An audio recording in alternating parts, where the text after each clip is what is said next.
స్నానం కూడా చేయలేదు. నేను టీషర్ట్ వేసుకొని ఉన్నాను. నేను ఇది నా పంచగచ్చ వేష్టి.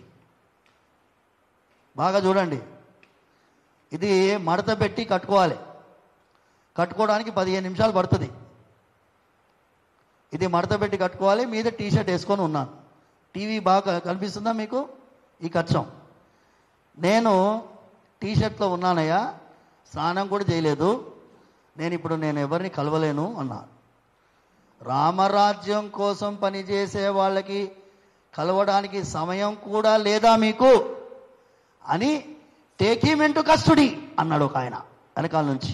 టేక్ హిమ్ ఇంటూ కస్టడీ అంటే నాకు ఏందో సిబిఐ ఆఫీసరో లేక పోలీస్ పెద్ద ఆఫీసరో ఏదో అనుకున్నా. వాళ్ళందరూ నల్ల ప్యాకెట్ నల్ల చొక్కా వేసుకొని ఉన్నారు. లోపల దెబ్బ వచ్చారు. నా కాళ్ళు పట్టి లాగారు. కింద పడితే తలకి గోడ తాకింది.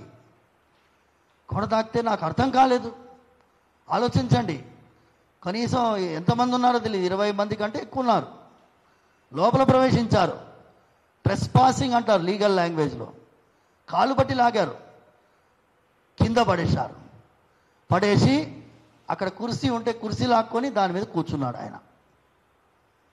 కూర్చొని నేను ఆశ్చర్యకరంగా ఉన్న షాక్లో ఉన్నాను. దీనికి మేము కావలసినటువంటి లీగల్ యాంగిల్గా వెళ్తాం.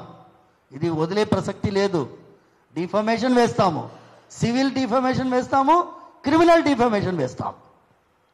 దీంట్లో మాకు మా టెంపుల్స్ ఇష్యూలో సంబంధించినటువంటి వాళ్ళు, అది కోర్టులో ఉంది మ్యాటర్.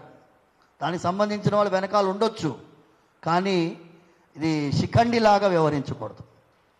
భీష్మపితావుణ్ణి పోడగొట్టాలంటే ఒక శిఖండిని ముందు పెట్టుకున్నట్టు ఈ శిఖండిలాగా వ్యవహరించకూడదు. ఏమున్నా కోర్టులో తెలుసుకోవాలి. మీరు పోయి కోర్టులో ఆర్గ్యూ చేయండి, మీరు చేసింది తప్పు కాదు అని కోర్టులో చెప్పండి.